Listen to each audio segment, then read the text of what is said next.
కర్కాటక రాశి వారికి ఎలా ఉంది రోజు? కర్కాటక రాశి వాళ్ళకి మానసిక ప్రశాంతతను పెంపొందించుకోవాలి, ఘర్షణను అధిగమించాలి, ఇబ్బంది పెట్టే వ్యక్తుల్ని దూరంగా పెట్టడానికి ప్రయత్నం చేయాలి, అనవసరమైన వ్యక్తులతో తగిన విధంగా జాగ్రత్త వహిస్తూ మానసిక ఘర్షణని పెంపొందించుకోకుండా వీలైనంత వరకు మెడిటేషన్ లాంటివి చేస్తూ మీరు ఆ విధంగా ముందుకు వెళ్ళడం బట్టి ప్రశాంతత అనేది ఒకటి ఉంటుంది.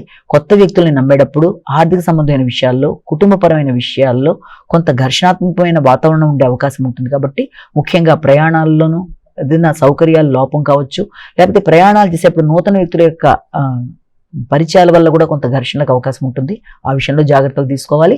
ముఖ్యంగా దాంతోపాటుగా ఆధ్యాత్మిక ఆలోచనలను పెంపొందించుకోవడానికి చేసే మార్గంలో కొన్ని డిస్ట్రాక్షన్స్ కూడా అవకాశం ఉంటుంది. కాబట్టి ఉద్వేగాలను అధిగమించడానికి ప్రయత్నం చేయాలి. సింహరాశి.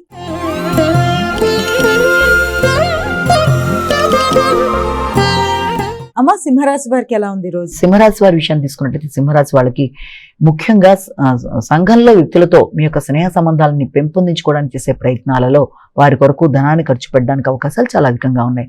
నూతన మైత్రి బంధాలు, కొత్త ప్రదేశాలకు వెళ్ళడం, అలాగే భాగస్వామితో వారి యొక్క ఆరోగ్య విషయంలో కావచ్చు, వారితో కలిపి కొత్త ప్రదేశాలకు వెళ్ళడానికి కానీ తీసుకునే నిర్ణయాలకు కూడా అవకాశం ఉండే సమయంగా కూడా ఒకటి దీన్ని భావించవచ్చు.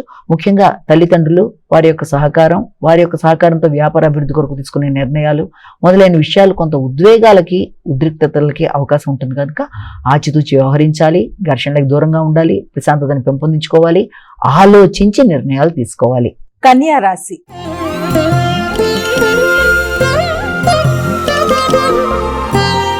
అమ్మ, కన్యా రాశి వారికి ఎలా ఉంది రోజు? కన్యా రాశి వారి విషయాన్ని తీసుకున్నట్లయితే కన్యా రాశి వారికి మీకు సాంఘిక సంబంధాల విషయంలో తగిన జాగ్రత్తలతో ముందుకు పెడతారు. శత్రు రోగ రుణాల మీద మీరు ప్రత్యర్థుల మీద విజయాన్ని సాధించడం, వీటి మీద మీరు విజయాన్ని సాధించుకుంటూ ముందుకు వెళ్ళడం, ఆరోగ్యపరమైన విషయాల్లో ఇమ్యూనిటీ పవర్ని పెంపొందించుకోవడం, ఎదురు చూసిన విషయాల్లో ఆశించిన విధంగా మీకు అనుకూలమైన ఇది రావడం, అంటే వృత్తిపరమైన విషయాల్లో నూతన అవకాశాలు మొదలైన వాటికి అవకాశం అనేది ఒకటి. అదేవిధంగా ఎదురు చూసిన వర్తమానాలు కొంత ఆలస్యమైన అందే అవకాశం అనేది ఉంటుంది. కనుక ఎదురు చూసిన వర్తమానాలు, స్నేహ సంబంధాలు, అధిక శ్రమ, ఒత్తిడి మొదలైనవన్నీ ఉన్నప్పటికీ కూడా ప్రత్యర్థుల మీద విజయం సాధించడానికి అధిక శ్రమతో వ్యక్తుల యొక్క సహకారం ఉన్నా లేకపోయినా సాధించడానికి అధికంగా కృషి చేస్తారు. సాంఘిక సంబంధాల విషయంలో తగిన జాగ్రత్తలతో ముందుకు వెళ్ళాలి.